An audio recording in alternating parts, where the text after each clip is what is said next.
Good morning, everyone. I'm on my second tea of the day. So thoughts are, I'm at the point in my day where thoughts are really creative and I haven't yet started to think about my to-do list. I'm like pondering the philosophical elements of life. And I want to talk to you about one of those elements, and it's forgiveness. This is one that I actually think about a lot in life. And I wanted to talk about it because my view on forgiveness is very different than most of the like self-help books out there and that sort of thing. Surprise, surprise. I have the what do you call it? Unpopular opinion. That's usually mine. But yeah, and this is no exception. So with forgiveness, it's such a hard one because some of the human emotions are stronger than others. Like guilt, for instance, is a huge human emotion that's really challenging to get over. I'll talk about that another time. But forgiveness is another. If someone wrongs you, what do you do? How do you deal with that? And what I've always read is forgiveness is not about the other person and what they did. It's about yourself. It's about letting go of the anger because it only hurts yourself. I've heard of that phrase, remaining angry at someone for doing something is like um, drinking poison yourself and expecting them to die. So I get it. I understand that thought, but I disagree. I think like deciding to forgive someone when what they did was actually really for real wrong, I think that just never really I don't know. What do you guys think? I'd like to hear what you think about this, first of all. But for me, when I think about, I actually had to Google, like, what does the actual word forgive mean? Like, what does it mean? And when I look it up now, it says to release the resentment and anger towards someone or a situation, like to release the anger. And I was like, that is not what I thought of with forgiveness. Like, when you look up what does forgive mean, for instance, with like a loan or debt, like a financial term, it means to get rid of it completely. It doesn't mean like with forgiveness when we look it up now with regards to like someone hurt you, it doesn't mean be friends with them again. It means just release the anger. So to me, that's half of it. It's like not, I feel like the meaning of forgiveness has maybe changed. And yes, I think it's good to not feel angry and resentful every day. I do believe that can cause us grief and harm. But the act of forgiving someone, like when I think of actual forgiveness, I think of someone like, like our spouse or our children or our parents. When someone, I'll just use my husband as an example because I always do and he's not here. So I can do that. Yeah. And he doesn't watch this, I don't think, so he'll never even know. But if he does something that it hurts my feelings, two things. One, uh, he always has good intention. Like he actually does love me. And if he knew that he was hurting me, he wouldn't do it. Right? So that's very different than someone who doesn't like you when they hurt you. And so when he says to me, I am sorry, like I'm really sorry, that's not what I meant, you know, then when I say, oh, okay, I forgive you, or maybe I don't say it out loud, but when I feel like I forgive him, I literally let it go. Like, and then we're friends, everything's good and the air is cleared. But what we're talking about is like when someone wrongs you in a very serious way and they don't feel remorse and they don't feel like they should apologize. Do you forgive them then? So that's the part that I think is just really confusing. And I think just to tell people, yeah, you need to forgive them because being angry yourself is just going to hurt yourself. So we're all like, okay, I'm not angry anymore. It's fine. But even if we can sort of do that, it doesn't mean you're going to go be friends with them again. At least I don't think so. Because if someone doesn't like you, if they dislike you enough to harm you in some way, physically or emotionally, psychologically, and they don't care, I do not believe that that is someone that you should continue to see repeatedly. I don't, why do that? That's like putting your hand on a burner again and again, and you keep getting burned, right? I believe this was a Simpsons episode. Like, stop it, right? Don't do that. I believe that's actually the meaning of insanity, doing the same thing over and over again, expecting a different result. So in an instance where someone dislikes you enough to harm you to the point where they don't care and they don't have remorse and they don't ask for forgiveness, is it actually forgiveness that you're doing then when you're like releasing yourself from them? And I don't think it is. I think forgiveness is like, we're good, we're okay, we can continue on our relationship. Here's where the yogic part comes in. And I find this fascinating. So with yoga, the actual answer is, should you forgive someone? The answer is you can't. Like, you can't. If you're talking about like real forgiveness where it's like forgiving a loan or debt, like, and it's gone, you can't forgive them. And here's why. I'm going to try to be as concise as I can and see if I can explain this properly. So yoga, just quick little backstory. It's not just stretching and exercise, right? Like the exercise portion is just one small sliver. It's 1/8 of what yoga is. The other 7 parts are philosophy. And in yoga, it's not religion, but it's spiritual. So if you are a spiritual person, you can use yoga to guide you in whatever religion you subscribe to. So if you're Christian, if you're Catholic, if you're anything else, you can just plop yoga in to help you with your spirituality. So having said that, yoga was invented by people who were Hindu. And their belief is that we are reincarnated again and again. So you don't have to believe that in order to practice yoga and learn about it. You could simply study that as like Greek mythology. If you're like, I don't believe that, that's fine. You don't have to. But it's interesting to at least know the history of yoga. And I believe in reincarnation because of reasons and stories, which is for another video another time. I've seen enough and witnessed enough myself with my own eyes that I think there's something there. Anyways, the point is, the word karma we often refer to as like, if you do something wrong to someone, karma will get you back or whatever. But what actual karma is in yoga is, yes, it's basically that, but it might not be in this lifetime.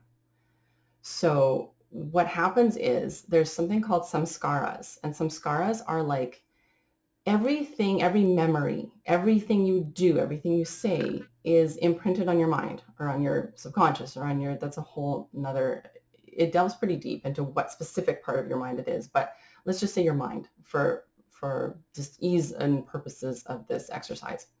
So if I, for instance, if I say something mean to someone, that violates a yogic principle called ahimsa. So if I say to someone, I don't like you, and I intend to hurt that person, that's ahimsa, means non-violence. So I have crossed that line. That is something that yogics, yogis are they're pretty hardcore about their guidelines. You don't have to do them all, but there's a price to pay for every misdeed that you do. There's a samskara. And so that's a little imprint in your mind. If I do it again, it almost becomes like a groove, like it gets a little bit deeper and a little bit deeper and a little bit deeper, and it becomes your character. It winds up kind of defining you. And that has to be, there's always fruits to your actions, is sort of the philosophy behind karma. It might be in this lifetime. Sometimes the fruits happen in this lifetime, and sometimes it's the next one, or sometimes it's thousands of years from now, sometimes it's thousands of lifetimes from now, but it will pop up again, is the theory. So if someone harms you in some way, that is one of their samskaras. It is a samskara on you as well. I don't think I'll get into that right now, but that's their samskara. If they've harmed you, they have violated ahimsa, which is nonviolence, and that's up to karma and God, if you will, or whatever mysterious forces are beyond us and above us. So even atheists can practice yoga, because if you think about it, a higher power is just something greater than yourself. And if you think of the whole globe, the whole world, it talks about this in the Yoga Sutras. You do not have to believe in God, but in order to progress along the yoga path, it's important to believe in something higher than yourself. If you think that you yourself are the highest thing in the universe, that's ego and arrogance, and that doesn't work. So we're humble little beings, us yogis. So anyways, the point is that if someone harms you, that is their samskara. So what we do in the yoga world is realize, like almost with sympathy, that, oh, you just did that to yourself, and that's going to pop up at some point. So I can't forgive you if you hurt me. I don't have the power to do that. So if you're thinking of like forgiveness of a loan or forgiveness of a samskara, I can't erase that samskara that you made for yourself. That's your own doing, and I feel bad for you, So that's sort of the mentality that yogis take. And I like it, because then I'm able to release my anger, because if you really think about it, even your worst enemy, like they're going to, as one friend of mine put it, they're going to bump their head or something. That's a direct quote. They're going to bump their head or something, uh, and that or something, depending on the depth and the duration and all of that of their specific violation of ahimsa or whatever it is. Mostly if someone hurts you, it's ahimsa.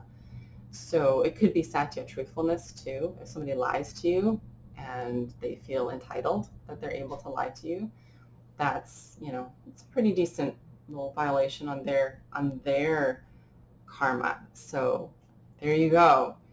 When I learned that, for me, it really helped, because I'm not forgiving them because I can't. And that, for some reason, maybe it's my ego talking, but I never felt comfortable with forgiving someone who doesn't want forgiveness and doesn't think that they were wrong.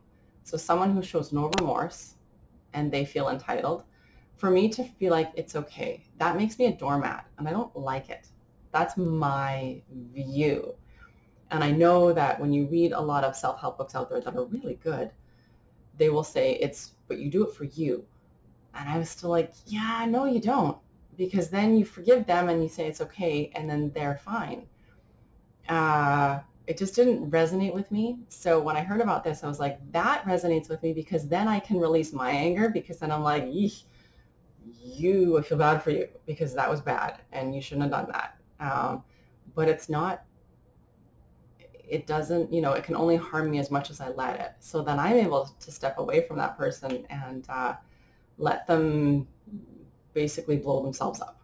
That's it's them. It's between them and God, or them and whatever their higher power is. So yeah, I'm really curious to hear what you guys think about that. But for me, just the whole forgive someone because it's going to help me, it didn't work.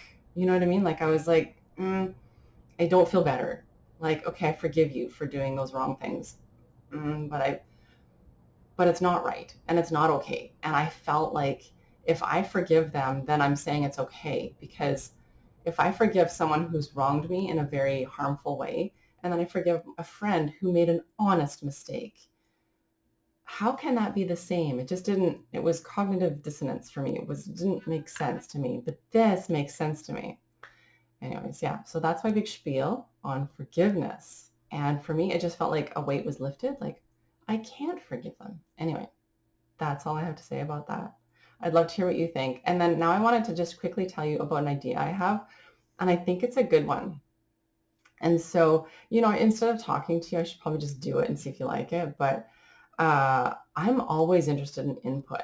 So I had this idea that for yoga, especially yin, probably exclusively yin, where we hold stretches for longer periods of time, I can still continue to do those videos, and I will, but what if I combined that with a story, like a real story? And it could be like a book so that it's almost like an audiobook. You know what I mean? Like, or a short story. Maybe it's one story in 1 hour, or maybe it's like an entire novel and it's over 8 classes kind of a thing. When I thought of that, because I was doing my own practice, my own yin, and when I was stretching, I was like, I kind of want a story. So I did that. I went on YouTube and found a story. I also have Audible. So I would do that while I'm stretching. Now, mostly for yoga, like when you're doing your actual yoga practice, like your traditional hatha yoga practice or your traditional ashtanga yoga practice, it's actually better to not have music or anything to distract you so that you can really tune inward. Like when you're doing hatha yoga, there's so many elements of alignment issues that you should be thinking about that it's not necessarily safe to distract yourself. But yin yoga is not traditional yoga. It's an aid to help your yoga practice. So when you get into a stretch, even in class, I'll sometimes say, keep your mind on your mat. But when you know what you're doing, and like I've done hundreds of hours of yin, and so I know my stretch, and once I'm in it, I'm able to, you know, go a little bit deeper into the pose when it's available, and I'm able to listen to stories. So I thought, well, why not? Why not have my little voice, if you like it. If you don't, you just click mute, right? You just yeah, mute right there. And you can put your own music on and you can still follow along. So if you're like, that's a terrible idea, Carla, then just don't watch those. So I'll do a series, I think, of different stories. And if you have requests, let me know. The only thing to know is that because this is a public channel, it has to be in the public domain. And what that is just there's no copyright issues. So I can't on my channel use music, like popular music that's copywritten, unless I have permission from the author. And same thing with books. So it can't be like a brand new release book, but there's a lot of stories in the public domain. And you can actually sort of Google. I did this last night when I was like, oh, I think I want to do this. And I was like, what books are in the public domain 2021? So I think it's every January. It'll be like, all these books are now public domain. And there's like a whole bunch of new books every year that are now in the public domain because it's been X number of years since the author passed away or something like that, or since the copyright lapsed or whatever, something like that. In some cases, the author will copyright something and then their family will retain that copyright. Like I know, for instance, the song Happy Birthday is still under copyright, even though it was written and composed whatever, how many hundreds of years ago. Their family still, like if you want to make a movie and use the song Happy Birthday, you have to pay. You have to pay money. So little tip or trick, if you're watching a movie and they use the song Happy Birthday, they've paid for that. And often on birthdays, they'll use the other birthday song, like it's totally slipped my mind now. There's like another birthday song that some movies use. I have digressed, haven't I? I think it's time for my next tea or whatever for me to finish up this tea. But I really like coffee with you guys, and I haven't been doing it every single day because I've been really busy working on a lot of different projects. This is one of them. So do let me know if you have requests or if you know of a short story that's in the public domain or a novel even that you have read before, or maybe that you haven't read but you've wanted to. Like I wanted to check like A Tale of Two Cities or like some of the classics. There's like some Edgar Allan Poe, stuff like that. Yeah, multitasking, right? I thought it might be interesting. So let me know what you think. And in the meantime, have a really good rest of your day. Thank you for joining me, and I will see you next time. Namaste.